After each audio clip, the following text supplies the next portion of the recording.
The Last of Us on HBO. So I'm not gonna spoil anything, but the first episode was literally a movie. It was like an hour 30. So like it's a long first episode. Right. But for the most part it's telling the same story but making enough slight changes and adding just enough new context to situations to keep it like exciting for people who already played the games. And a lot of the actors are doing a great job like mimicking the voices from the games. Like what is it, Tommy, Joel's brother? When the dude who played him walked in and started talking, I was like, "That's just Tommy." He just sounds just like him. Everybody, almost everybody, sounds just like the actors except Marlene. And you want to know why? Why? Because it's literally just the same voice. It's just the voice actress playing the character. Well, that's Yeah, crazy. she's the only person who's actually playing the same character that she played through the game. That's the only reason why. So, based on a preview that they showed at the very end of the show, which you shouldn't watch if you haven't played the game before, actually, that's not true. Because if you watch it, you won't understand what's happening because you haven't played the game before. So never mind, you can watch the preview at the end. But Mm. it's essentially like a this season on like what this season will be without like explicitly spoiling big things. It's just showing you like what like just to like keep you interested to see if you want to watch the rest of it. And based on what they show, the entire first season will be the entire first game. And based on the pacing of like the last two episodes and what the third episode is about to be, I can already tell what's going to happen on each episode. So yeah, Right. I'm excited. So the opening of episode one is a fictional talk show interview that takes place in the '60s about viruses, and one of the guests talks about cordyceps and how they can't exist in humans because our body temperature is too high, but if the Earth were to get warmer, Hmm. they could mutate and be able to exist in warmer climates, which is scary Very scary. because the Earth is getting warmer Yeah.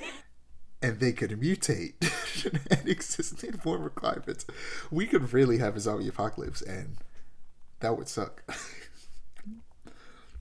Spock is a very like that's an understatement, I think, honestly. And we know after the pandemic that 100% it would spread everywhere. Oh yeah. And so a change that they made that I was not a fan of at first until I thought about it and had some and like saw what some people had to say about it. So in the game there are spores, like airborne spores, and characters have to put on a mask when they enter these areas. And it was a cool way of showing that. Do you know the premise of like the game? Like, would it be a spoiler if I told you certain things? No, I know the premise. So like you know that Ellie is. Do you know? I don't want to just I, say it. I don't know that, but Okay, then. I No, I'm not yeah. gonna say it. You don't know that Ellie is, so I'm not gonna say what she is, but she Okay. is. So that's an important aspect. Right. And in the game, they changed that because in reality, if it was airborne, we would just all be dead.